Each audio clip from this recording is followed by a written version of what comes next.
आइए आज के विषय की ओर चलते हैं। और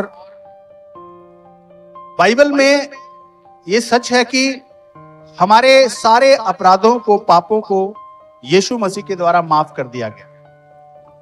चाहे वो कैसे भी बड़े थे, कैसे भी लाल रंग के थे, चाहे वो हमने गुप्त में किए थे, चाहे हमने वो प्रकट में किए थे, चाहे वो भूतकाल के हैं, चाहे वो भविष्य के हैं, चाहे वो वर्तमान के हैं, याद रखें आपके सब तरह के पापों को माफ कर दिया गया।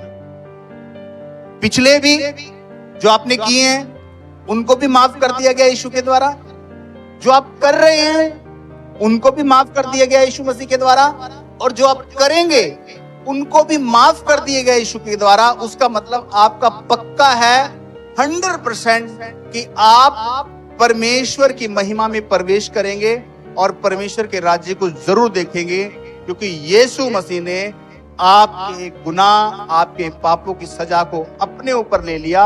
इसलिए अब आप पर कोई भी सजा का अधिकार नहीं होगी।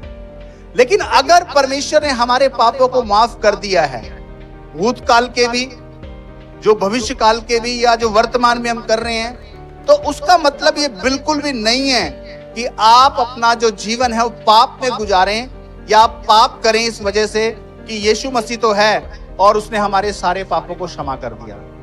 जब मैं कहता हूं कि प्रभु ने क्षमा कर दिया आपके उन पापों को जो आपने किए हैं, उन पापों को जो आप कर रहे हैं, जो आप भविष्य में करेंगे, जब ये कहता हूं कि क्षमा कर दिया गया है, उसका मतलब ये नहीं है कि आप उन पापों को भी लिस्ट में लें जो हम जानबूझ के कर देते हैं। याद रखिए, मनुष्य हैं, कमजोर हैं, हम चूक जाते हैं। पौलुस कहता है जो मैं नहीं करना चाहता मैं बहुत बार उसे कर देता हूं। जब इस प्रकार के पाप आपसे होते हैं तो आप ढाढ़स रखें, भरोसा रखें, परमेश्वर है जिसने आपके पापों की कीमत को दे दिया है, और अंत के दिनों में आपको गुनाहगार के समान परमेश्वर के सामने खड़ा नहीं होना पड़ेगा। आप निर्दोष दशा में प्रभु के सामने खड़े होंगे। लेकिन बार बार यीशु मसीह ने जब लोगों को चंगा किया, जब लोग यीशु मसीह के पास आते थे, तो यीशु उनको आगाह भी करता था कि बेशक मैंने तुम्हारे पाप को क्षमा कर दिया। जैसे उस स्त्री थी जो व्यभिचार करते पकड़ी गई थी, लेकिन यीशु ने कहा था फिर पाप ना करना। वो बीमार स्त्री थी, उसे भी कहा था फिर पाप ना करना, ऐसा ना हो कि तू इससे भी बड़ी परीक्षा में पड़ जाए। तो याद रखें, परमेश्वर चाहता है कि जो आपके पाप का अकाउंट है ना, आप उसको भरो मत, बल्कि उसको धीरे धीरे कम करते चले जाओ। एक दिन ऐसा हो जाए कि आपके पाप का अकाउंट बिल्कुल खाली हो जाए। हालेलुया। तो आज बहुत सारी ऐसी चीजें हैं जिनके बीच में हमें सावधान रहना है, क्योंकि वो बातें आपको पाप की तरफ लेकर चली जाती हैं, और बहुत बार आपको वो छोटी छोटी बातें पाप के अंदर फंसा देती हैं। तो आपको याद रखना, अगर किसी ऐसे रास्ते पर आप चल रहे हो जिसके बारे में आपको मालूम है कि यहाँ पर मैं पाप में पड़ सकता हूं, तो आपको वहां से भाग जाना है। आपको पता है इस काम को करने से कुछ मैं पाप में पड़ सकता हूं, आपको कोशिश करना उस काम को नहीं करना, उस काम को छोड़ देना और अपने लिए एक दूसरा काम ढूंढ लेना। Hallelujah, hallelujah. तो आज एक ऐसी बात के बारे में चर्चा मैं करना चाहता हूं, वो पाप तो नहीं है, लेकिन उसके कारण आप पाप में पड़ सकते हैं। और वो क्या है? वो है संसारिक गाने, फिल्मी गाने। हम बाइबल में देखें अगर, कि फिल्मी गानों के बारे में बाइबल में स्पष्ट रूप में नहीं लिखा कि हमें फिल्मी गाने सुनने चाहिए या नहीं सुनने चाहिए। लेकिन आए हम आज थोड़ा सा देखें कि अगर हम फिल्मी गाने सुन लें तो क्या ये पाप है? अगर हम फिल्मी गाने गा लें तो ये क्या पाप है? बाइबल में कहीं पर नहीं लिखा कि फिल्मी गाना गाना पाप है या फिल्मी गाना सुनना पाप है। लेकिन मैं फिर आपको कहना चाहता हूं कि हमें अपना ख्याल रखना, अपना ध्यान रखना है कि कोई बात हमारे जीवन में ऐसी ना आ जाए जो हमें पाप में फंसा दे। आइए वचन से पढ़ के इसको थोड़ा समझने की कोशिश करेंगे। पहला तीमुथियुस 6:11 का वचन क्या कह रहा है? पौलुस तीमुथियुस को कह रहा है, पर हे परमेश्वर के जन, तू इन बातों से भाग और धर्म, भक्ति, विश्वास, प्रेम, धीरज और नम्रता का पीछा कर। हालेलुया। तो मित्रों याद रखें, परमेश्वर कहता है कि हमें हर एक उस काम से भागना है जो हमें पाप में लेकर जा सकता है, जो हमें परीक्षा में डाल सकता है।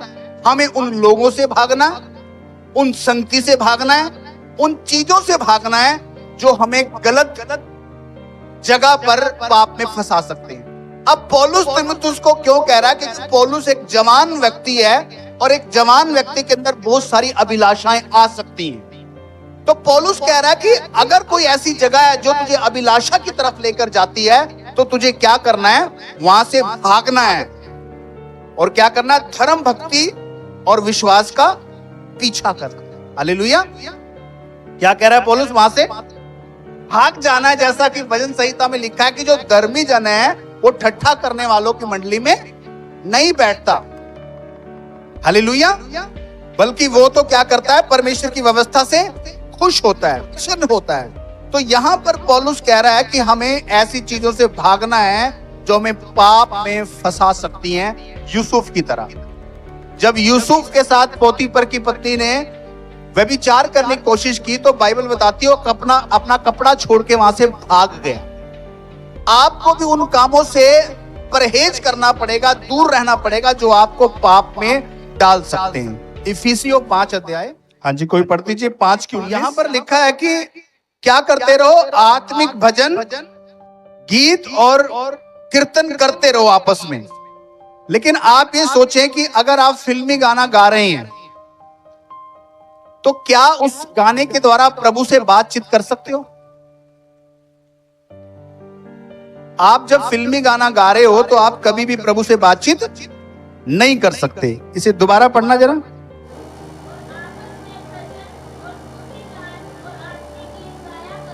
आपस में भजन, स्तुति गान क्या गाया करो।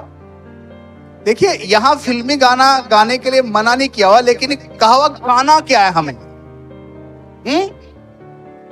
गाने के लिए परमेश्वर क्या कह रहा है? आत्मिक गीत। और आत्मिक गीत कौन से हैं? जो परमेश्वर गीत है। कहता आपस में भजन, स्तुति गान और आत्मिक गीत गाया करो और अपने अपने मन में प्रभु के सामने गाते और कीर्तन करते रहो। तो ये स्पष्ट है कि अगर आप फिल्मी गाना गा रहे हैं तो आप प्रभु से बात नहीं कर रहे, लेकिन जब आप कीर्तन कर रहे हो, जब प्रभु के भजन गा रहे हो तो आप प्रभु से बात कर रहे हो। फिल्मी गाना गाने से आपकी कोई उन्नति नहीं हो रही है, लेकिन प्रभु के भजन गाने से आपकी उन्नति हो रही है। मुझे पता है बहुत बार हम फिल्मी गाने गुनगुना देते हैं, स्टेटस पे लगा देते हैं, अपने घरों के अंदर चला लेते हैं, लेकिन एक बार आप सोच के देखो क्या इनके द्वारा प्रभु से बात हो रही है?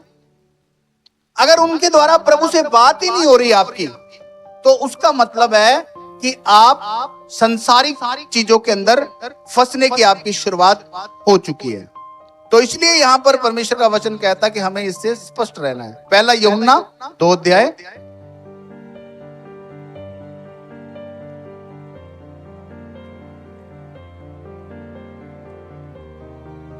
पहला यूहन्ना 2 अध्याय उसकी 15। हालेलुया। तो परमेश्वर क्या कह रहा है? तुम ना तो संसार से और ना संसार में की वस्तुओं से प्रेम रखो। यदि कोई संसार से प्रेम रखता है तो उसमें पिता का प्रेम। अगर आप फिल्मी गाना आप उसको नहीं छोड़ पा रहे, सुनना नहीं छोड़ पा रहे, तो उसका मतलब क्या है कि आपका प्यार किसके साथ है? संसार के साथ। क्योंकि ये जो गाने हम लोग गा रहे हैं दुनिया में, तो संसारी गाने हैं ना। और परमेश्वर कह रहा है जो संसार से प्यार करता है उसमें पिता का प्यार नहीं है। तो याद रखें, आपको उन बातों से परहेज करना पड़ेगा भैया। अगर आप पाप से बचना चाहते हैं, अगर आप परमेश्वर के प्यार में बढ़ना चाहते हैं, तो उससे बचना पड़ेगा। बहुत लोग बोलते हैं कि चलो कोई बात नहीं, अगर हम फिल्मी गाने सुनते हैं तो हमें थोड़ा सा आनंद मिल जाता है, हमें थोड़ी सी खुशी मिल जाती है। लेकिन बाइबल क्या कहती है? पौलुस क्या कहता है? किसमें आनंदित रहो? प्रभु में सदा आनंदित रहो। मैं फिर कहता हूं कि तो हमें किसमें आनंदित रहना है? तो उसका मतलब है कि हम कहते हैं कि हमें फिल्मी गानों में खुशी मिलती है, लेकिन असली खुशी जो है प्रभु क्या कह रहा है, प्रभु में है, उसके भजन में है, उसके वचनों में है। लेकिन हम आनंद कहां ढूंढ रहे हैं? फिल्मी गानों में। मैं फिर कहूंगा पाप नहीं है, लेकिन अगर आप लापरवाही बरतेंगे तो ये गाने जो हैं आपको संसारिक भी बना सकते हैं, ये गाने जो हैं आपको पाप की तरफ भी लेकर जा सकते हैं, और आपकी जिंदगी से परमेश्वर का प्रेम कम भी हो सकता है। क्यों? क्योंकि आप कभी भी इन गानों के द्वारा प्रभु से बात नहीं कर सकते। लेकिन बाइबल कहती है फिलिप्पियों 5:19 कि आप चलते फिरते अपने मन के अंदर भी क्या करो? गाना नहीं, बल्कि स्तुति गान करते रहो, प्रभु से बातें करते रहो। और जब आप ऐसा करोगे आपकी उन्नति होगी, परमेश्वर आपकी सुरक्षा भी करेगा, प्रभु आपसे बात भी करेगा। लेकिन अगर आप फिल्मी गानों के वश में हैं तो पाप नहीं है, मैं फिर कहूंगा, लेकिन वो आपको पाप की तरफ लेकर जा सकता है। मिसाल के तौर पे बाइबल में लिखा है दाखरस के बारे में, मतलब कि शराब के बारे में लगा लीजिए। पौलुस तीमुथियुस को वहां पर कहता है कि तू थोड़ा थोड़ा अपने पेट की प्रॉब्लम की वजह से दाखरस ले सकता है, ताकि तेरे पेट की दिक्कत दूर हो जाए। और आप इफिसियों में पढ़ेंगे, वहां पर लिखा हुआ है कि दाखरस से मतवाले मत बनो, क्योंकि इससे लुचपन होता है। तो बहुत सारे लोग ये बोलते हैं कि बाइबल में मना नहीं किया हुआ शराब पीने के लिए। बिल्कुल सही बात है, वहां पर लिखा दाखरस से मतवाले, मतलब नशेड़ी मत हो जाओ, इतनी मत पियो कि तुम नशेड़ी हो जाओ। तो वहां पर ये नहीं लिखा हुआ कि पियो मत। तो इसको मैं बोलता हूं वहां पर ये नहीं लिखा हुआ पियो मत, लेकिन इसी कारण से लोग पाप में भी पड़ गए हैं। कैसे? आप अगर सीएनआई और रोमन कैथोलिक लोगों को देखोगे ना, उनका यही चक्कर था। वो कहते थे गाने से कुछ फर्क नहीं पड़ता, शराब पीने से कुछ फर्क नहीं पड़ता, बस हमें नशेड़ी नहीं होना, थोड़ी थोड़ी हम अपने स्वास्थ्य के लिए पी सकते हैं। आप कभी सीएनआई लोगों से मिलना, वो दबा के शराब पीते हैं, प्रभु के लोग कहते हैं, दबा के सिगरेट पीते हैं, दबा के फिल्मी गानों को सुनते हैं और नाच गाना पूरा करते हैं जो संसारिक लोग करते हैं। क्यों? क्योंकि कभी भी उन्होंने इन बातों से बचने की कोशिश नहीं की। मैंने कहा ये पाप नहीं है, लेकिन जब आप इसमें लापरवाह हो जाते हैं तो यही चीजें आपको पाप की तरफ लेकर चली जाती हैं। अब वो गाने भी गाते हैं, अय्याशियां भी करते हैं, वो शराब भी पीते हैं, सिगरेट भी पीते हैं। क्यों? क्योंकि उन्होंने लापरवाही दिखाई। इन चीजों से बचने की वजह वो इन चीजों को करना शुरू हो गए। आप कहीं भी सीएनआई रोमन कैथोलिक कैंपस में चले जाओ, वहां सब जो है बुरा हाल है, और सब लोग उनको देखकर क्या बोलते हैं? अरे क्रिश्चियन लोग तो शराब पीते हैं। क्यों? क्योंकि वो जो क्रिश्चियन लोग हैं वो बिगड़े हुए हैं, उनको कभी सिखाया नहीं गया। जैसे पौलुस तीमुथियुस कह रहा है कि इन बातों से भागना है, और तुझे किसका पीछा करना है? धर्म भक्ति का पीछा करना है और सच्चाई का पीछा करना है। हालेलुया। तो याद रखें, अगर आप गाने, संसारी गाने गाने के बारे में लापरवाही बरतेंगे तो आपको पाप की तरफ लेकर जा सकती है। एक बार एक अंग्रेज आया, फॉरेनर, उसने बोला कि भाई आप क्या कहते हो पास्टर जी, यहां पर लिखा है कि दाखरस से मतवाले ना बनो, उसका मतलब थोड़ी सी पी सकते हैं, आप क्या कहते हो? तो मैं कहा हाँ, आप कहते हो पी सकते हो, लेकिन याद रखें हमें उस काम को करना क्यों है जो हमें पाप की तरफ लेके जा सकता है। थोड़ी भी क्यों पीनी है? थोड़ा भी गाना क्यों सुनना है? थोड़ा भी क्यों गुनगुनाना है? जब मुझे पता है कि ये बात मुझे कहां लेके जा सकती है? पाप की तरफ।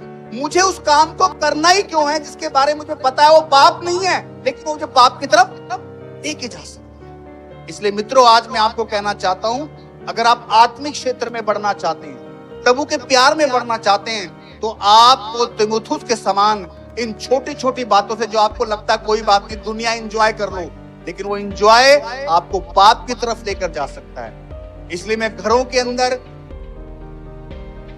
टीवी के अंदर, फिल्मों के अंदर अवॉइड करो, और कोशिश करो ऐसा म्यूजिक सुनो जिसमें अभद्र भाषा का प्रयोग नहीं है, गलत चीजों का इस्तेमाल नहीं किया, ऐसी मूवी फिल्में जिनसे कुछ इंस्पिरेशन आपको मिले। लेकिन मुझे नहीं लगता कि आजकल कोई ऐसी फिल्में बनती, तो अच्छा है कि हम उनसे दूर रहें, क्योंकि अगर आप इन चक्करों में पड़ गए तो धीरे धीरे प्रभु का प्रेम जो थोड़ा बहुत है वो भी आपकी लाइफ से खत्म हो जाएगा, और आप ऐसे क्रिश्चियन बन जाएंगे जो केवल नाम के क्रिश्चियन हैं, बाकी सब वो पुट्ठे काम करते हैं। लेकिन परमेश्वर का वचन कहता है कि हमें इन चीजों से क्या करना है? बचना है। एक वचन पढ़े, पहला कुरिन्थियों 7 अध्याय 1 से 2 आयत तक पढ़ दीजिए। अब ध्यान से सुने, यहां पर पौलुस कुछ खास बात बता रहा है व्यभिचार के बारे में। कहता है उन बातों के विषय में जो तुमने लिखी यह अच्छा है कि पुरुष स्त्री को ना छुए। सुने, मेरी तरफ देखे कृपया करके। अब ये गाना बिल्कुल ऐसा ही है, गाना सुनना बिल्कुल ऐसा ही है, थोड़ी सी शराब पी लेना बिल्कुल ऐसा, थोड़ा बियर पी लेना बिल्कुल ऐसा है। हो ही नहीं सकता। मैं सरिता को बता रहा था, हम लोग कहते हैं चलो कोई बात नहीं कोई बात नहीं, लेकिन नीति वचन में लिखा कि हो ही नहीं सकता कि आप अंगारों को अपनी छाती पे रख लो और आप जलो ना। आप कहते हो कोई बात नहीं यार, एंजॉय कर लो, कोई बात नहीं, थोड़ी सी पी लो, कोई बात नहीं। लेकिन प्रभु कह रहा है कि आप पाप पढ़ोगे जरूर भाई, पक्की बात है कि आप ये भी कर लो और आप आत्मिक भी रह जाओ, ये बड़ा मुश्किल हो जाएगा, आपको एक तरफ का फैसला करना पड़ेगा। तो यहाँ पर पौलुस क्या कह रहा है? कहता है ये बात सही है जो लिखी है, क्या कि कोई पुरुष किसी स्त्री को ना छू। आपको मालूम है बहुत सारी चर्चेज हैं जहां पर स्त्रियां भी पुरुषों के साथ हाथ मिलाती हैं। बुरी बात नहीं है, क्योंकि बाइबल कहती है अगर तेरा आंखें पवित्र हैं तो तेरा पूरा शरीर निर्मल है। लेकिन मित्रों, मैं फिर कहूंगा हमें उस काम को नहीं करना जिसमें खतरा है कि हम परीक्षा में पड़ जाएंगे। बहुत सारी चर्च है जहां पर स्त्री और पुरुष हाथ मिलाते हैं, क्योंकि हम मानते हैं कि हम सब बहन भाई हैं। लेकिन पौलुस क्या कह रहा है? ये अच्छा है कि कोई पुरुष किसी स्त्री को ना छुए, क्योंकि शैतान बहुत चालाक है। वो कब किसी के मन को गंदा कर दे, किसी को परमेश्वर से दूर रह जाए, हमें उस काम को नहीं करना। आपको मालूम पंजाब के अंदर जो चर्चेज हैं, मैं एक बाइबल कॉलेज में पढ़ाता था, उससे पहले मैं वार्डन का काम करता था। वहां पर स्टूडेंट आए, बहुत सारी लड़कियां आई पंजाब से। तो वहां पर पंजाब का कल्चर था कि जब वो पास्टर से मिलते थे तो पास्टर से जफ्फी पाके मिलते थे। जवान लड़कियां पास्टर से जफ्फी पाके मिलती थी, वो पास्टर जी चलो बाप बेटी का रिश्ता है, कोई दिक्कत नहीं है। तो जब वो यहाँ चंडीगढ़ आए तो मैं उनको जय मसीह की बोलता था, जय मसीह की बेटा, जय मसीह की बहन, ऐसे। तो एक दिन वो लड़कियां मेरे पास आई कि पास्टर जी आप बुरा ना मानो तो एक बात बोल सकते हैं? मैं कहा हाँ बेटा बोलो। कह रहे कि क्या हम आपको गले लगा सकते हैं? एज ए आपकी बेटी हम, है ना, तो हम वहां अपने पास्टर को गले लगाते थे, क्या हम आपको गले लगा सकते हैं? तो मैंने उनको बोला कोई दिक्कत नहीं है गले लगाने से, है ना, लेकिन मैं आपको अपना बच्चा मानता हूं, आपकी रिस्पेक्ट करता हूं, लेकिन मैं सोचता हूं कि हमें हर एक उस बात से बचना है। आप बिना गले लगाए भी एक बेटी की रिस्पेक्ट दे सकते हो, लेकिन हमें बेटा उस बात से बचना है जो हमें पाप की तरफ लेके जा सकती है। अरे मैं कह रहा हूं आप इतने परफेक्ट नहीं है। सुलेमान दुनिया का बुद्धिमान इंसान, अरे प्रभु ने बुद्धि दी थी उसको, वो पाप में पड़ गया था, गैर औरतों के चक्कर में पड़ गया था, क्योंकि उसने सावधानी नहीं बरती। हम सोचते हैं हमारे कोई दिक्कत नहीं, मैं हाथ मिला लूं, गले लिख लूं, कोई दिक्कत वाली बात नहीं है। इसलिए मैंने जो है, हमने निर्णय लिया था कि हम अपनी कलीसिया के अंदर क्या करेंगे, लेडीज से हक करे, हाथ मिलाए, कोई दिक्कत नहीं है, लेकिन पुरुष लेडीज एक दूसरे के साथ ना हाथ मिलाए ना हाथ, क्योंकि अगर ऐसा हुआ उस कलीसिया में व्यभिचार भी आएगा, उस कलीसिया के अंदर पाप भी आएगा, लोग गलत मार्गों पर भी चल पड़े। समझ रहे हैं मेरी बात को? तो बाइबल में लिखा थोड़ा सा जो खमीर है वो पूरे गुथे हुए आटे को भी खमीर कर देता है, खराब कर देता है। तो मित्रों, पवित्रता बनाए रखने के लिए हमें बहुत बार बाइबल के अनुसार फैसले लेने पड़ेंगे। तो ये थोड़ा सा गाना, थोड़ा सा एंजॉय, थोड़ी सी पार्टी, थोड़ी सी शराब, थोड़ी सी बियर, आपको ये थोड़ा लग रहा है, लेकिन एक्चुअल के अंदर ये अंत में आके आपको डस लेगा। और ऐसा हो नहीं सकता कि लिखा है छाती पर अंगारे रखो आप जले ना। हाँ, फिर से पढ़ें इसको।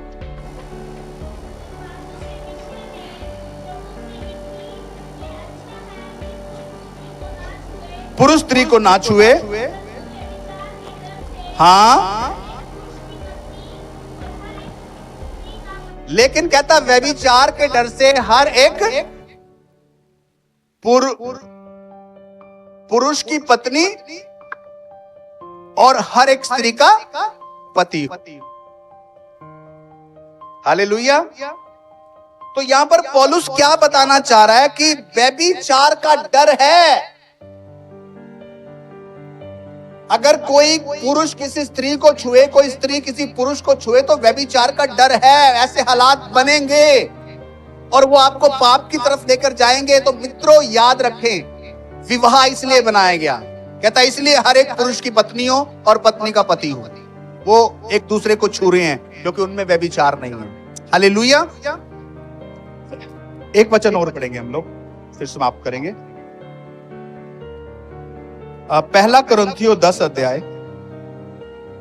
31। लिए तुम चाहे खाओ, चाहे पियो, चाहे जो कुछ भी करो, सब कुछ परमेश्वर की महिमा के लिए। हालेलुया। मतलब हमें परमेश्वर कह रहा है जो कुछ भी हमें करना है प्रभु की महिमा के लिए करना। और याद रखें, जब आप गाना गा रहे हैं संसारिक तो प्रभु की महिमा नहीं हो रही है, गाना सुन रहे हैं तो प्रभु की महिमा नहीं हो रही है। परमेश्वर कहता मैं हर एक उस काम से बचना है जिसमें परमेश्वर के रास्ते से हम भटककर पाप की ओर चले जाते हैं, बल्कि हमें वो काम करने हैं जिसके द्वारा प्रभु की महिमा होती है। तो मैं फिर से कहूंगा, आप गाना सुनना, गुनगुनाना, अगर आप इससे बचेंगे तो आप भविष्य में पाप करने से भी बचेंगे और आपकी आत्मिक उन्नति होगी। अगर आप ढील छोड़ेंगे, मैं गारंटी दे रहा हूं, मान लो मैंने ढील छोड़ दी, अरे गाना गा लो और सुन लो कोई दिक्कत नहीं, मैं गारंटी दे रहा हूं आपके आने वाली जो पीढ़ी होगी ना, बच्चे आपके, वो प्रभु में नहीं होंगे। प्रभु में तो होंगे लेकिन वो सच्चे मसीह कभी नहीं बन पाएंगे। वो उन्हीं लोगों की तरह बनेंगे, उन सियाने लोगों की तरह जो खाते पीते दारू पीते थे, तमाशा करते थे। क्यों? क्योंकि आपने उस मामले में ढील छोड़ दिया। इस बात से कोई, सच कह रहा हूं मैं, आप उन लोगों को देखना जो ज्यादा फिल्मी गाने सुनते हैं और गाते हैं, और उस व्यक्ति को देखना जो प्रभु के भजन गाता है और परमेश्वर के वचन पर मनन करता है। जिंदगी उनकी अलग होगी, वो परिवार अलग होंगे। क्यों? क्योंकि उन्होंने सही रास्ते को चुना है। हालेलुया। आइए प्रार्थना करें और आज इस बात पर हम फैसला करें कुछ, और सोचें कि क्या मैं इन बातों में हूं। ये पाप तो नहीं है, लेकिन ये आपको पाप की तरफ लेकर जा सकते हैं। इसलिए आज हमें प्रभु से, पवित्र आत्मा को मांगना है कि परमेश्वर मेरे मुख से दो तरह की बातें ना निकले, तेरे भजन और फिल्मी गाने, बल्कि प्रभु आज मैं फैसला लूं कि प्रभु मेरी जुबान पर तू अधिकार कर ले कि मैं जब भी गाऊं तो प्रभु तेरी महिमा करूं। एक अर्नेस्ट मल नाम का व्यक्ति हुआ है, एक बहुत बड़ा आराधक हुआ है। उसको लता मंगेशकर तक ने बोला कि मेरे साथ डुएट करो, फिल्मी गाना गा लो मेरे साथ, लेकिन उस बंदे ने गाया नहीं। क्यों? उसने कहा मुझे केवल प्रभु की महिमा करनी है। उसको बहुत बड़ा नाम मिल सकता था, लेकिन वो जानता था कि एक मुंह से दो बातें नहीं निकल सकती। आए खड़े हो जाएं और प्रार्थना करें। Thank you, Jesus. Thank you, Lord Jesus. Hallelujah. सो किसमें आनंद करना है हमें? फिल्मी गानों में? हाँ? क्यों? प्रभु में क्यों आनंद करना है? क्योंकि बाइबल कहती है किसमें आनंदित रहो। बोलो भाई। तो स्टेटस बदल दो और ये गाने वाने बिल्कुल बंद कर दो, वरना आपके आने वाली पीढ़ियां प्रभु से दूर होंगी और आप एक दिन पाप में फंसोगे। इसलिए पौलुस कहता है उन बातों से भाग। ये पाप नहीं है, मतलब अगर आप गा रहे हैं पाप में नहीं हो आप, लेकिन पाप में फंस सकते हो। तो इसलिए किसमें आनंदित रहना है? प्रभु में। तो मैं आपकी चेकिंग नहीं करता, लेकिन पवित्र आत्मा देखता है कि आप क्या सुनते हैं और किसमें आप इंजॉय ढूंढ रहे हैं। लेकिन प्रभु में आप इंजॉय ढूंढो तो आप हैरान हो जाओगे, परमेश्वर ऐसा आनंद आपको देगा। सब ठीक है बार? ठीक है। आइए हम एक भजन गा के प्रभु में आनंद को ढूंढेंगे। हालेलुया। खुदा मिल गया मैं नाचूंगा, खुदा मिल गया मैं झूमूंगा, हो मैं गाऊंगा नगमे सना, मैं गाऊंगा नगमे सना। खुदा मिल गया,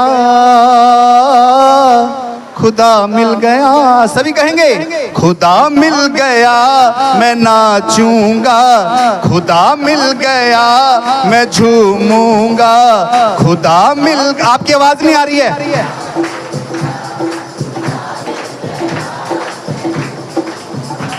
मैं गाऊंगा नगमे सना, मैं गाऊंगा नगमे सना, खुदा मिल गया, खुदा मिल गया। फिर से कहें, खुदा मिल गया मैं ना, ऊंची आवाज से, खुदा मिल गया मैं झूमूं, प्रभु में आनंद करें। खुदा मिल गया मैं नाचूंगा, खुदा मिल गया मैं झूमूंगा। मैं गाऊंगा नगमे सना, मैं गाऊंगा नगमे सना, खुदा मिल गया, खुदा मिल गया, खुदा मिल गया मैं ना। आपकी बारी है, खुदा मिल गया मैं झूमूंगा, एक बार फिर से, खुदा मिल गया मैं नाचूंगा, खुदा मिल गया मैं झूमूंगा। तालियों को बजाते हुए। कांटों की राहों पे मैं चल रहा था, पापों की दलदल में डूब रहा। आप कहिए, कांटों की राहों पे मैं चल रहा था, पापों की दलदल में डूब रहा था। हाँ, कांटों की राहों पे मैं चल रहा था, पापों की दलदल में डूब रहा था। ओ कांटों की राहों पे मैं चल रहा था, पापों की दलदल में डूब रहा था। आवाज तूने लगाई, आवाज तूने लगाई, आ बेटे लौट के आ बेटे लौट के खुदा मिल गया मैं नाचूंगा, हालेलुया। खुदा मिल गया ऊंची आवाज से, मैं झूमूंगा, सभी मिलकर, खुदा मिल गया, सभी सभी, नाचूंगा, खुदा मिल गया मैं झूमूंगा, मैं गाऊंगा नगमे सना। आपकी बारी है, मैं गाऊंगा नगमे सना, खुदा मिल गया, खुदा मिल गया। फिर से कहे, खुदा मिल गया मैं नाचूंगा, खुदा मिल गया मैं झूमूंगा, खुदा मिल गया मैं नाचूंगा, खुदा मिल गया मैं झूमूंगा। ओ जब से खुदा मिल गया है मुझे तो जीवन मेरा बदल ही गया। आप भी कहें, जब से खुदा मिल गया ऊंची बात से, तो जीवन मेरा बदल ही गया। हाँ, जब से खुदा मिल गया है मुझे तो जीवन मेरा बदल ही गया। एक बार फिर से, जब से खुदा मिल गया है मुझे तो जीवन मेरा बदल ही गया है।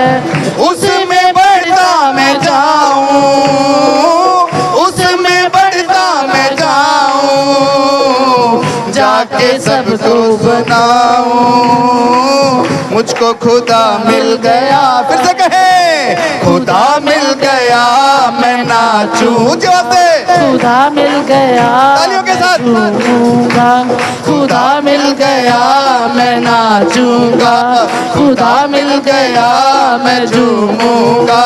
मैं गाऊंगा नगमे सना, मैं गाऊंगा नगमे सना, खुदा मिल गया। ऊंची आवाज से तारीफ करें, खुदा मिल गया, खुदा मिल गया।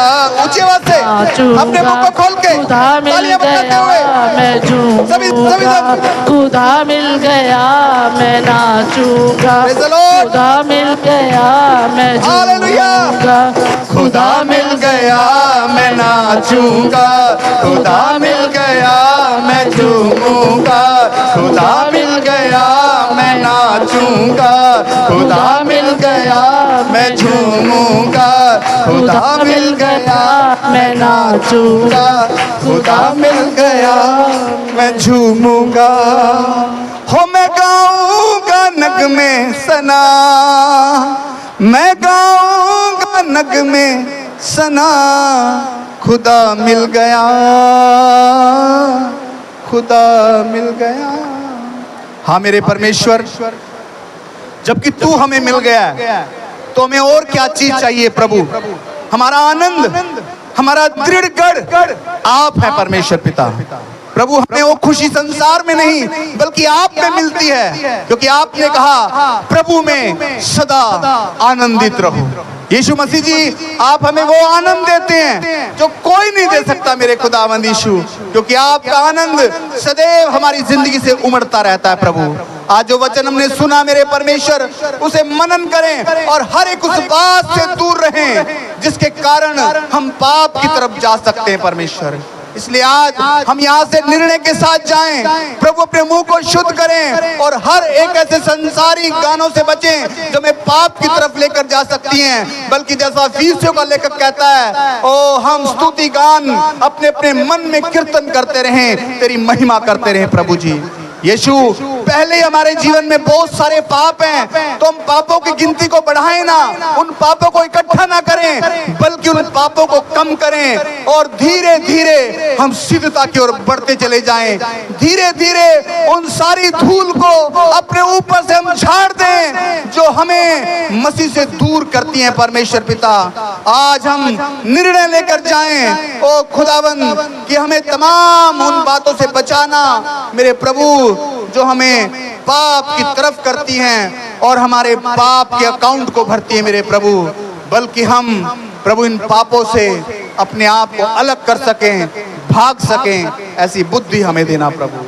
धन्यवाद। एक एक जन पर पवित्र आत्मा का अभिषेक दे प्रभु, क्योंकि बल से नहीं, ताकत से नहीं, लेकिन प्रभु तेरे आत्मा से सब कुछ हो सकता है। ओ हर एक बहन को, हर एक भाई को प्रभु तू इस्तेमाल कर अपने भजनों के लिए, अपने गीतों के लिए, अपने वचन के लिए, अपनी सेवा के लिए। और जैसा पतरस कहता है कि कोई बोले तो ऐसा बोले मानो परमेश्वर का वचन है। मेरे प्रभु जब ये बोले लोगों के सामने, अन्य जातियों के बीच में, तो प्रभु ये ऐसा बोले कि खुदावन जैसा तेरा वचन हो मेरे परमेश्वर।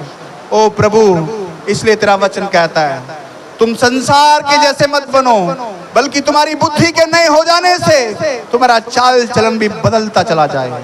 यीशु मसीह तेरा अनुग्रह कर प्रभु इस पूरी कलीसिया पर, जवान बच्चों पर प्रभु, ये आने वाली कलीसिया का भविष्य मेरे प्रभु सच में इस्तेमाल कर दूसरों के लिए उदाहरण बन जाए मेरे परमेश्वर पिता। सारी महिमा आपको देते हैं, यीशु के नाम से मांगते बोले आमीन। सब बैठ जाए। God bless you. खुदावंद आपको आशीर्वाद।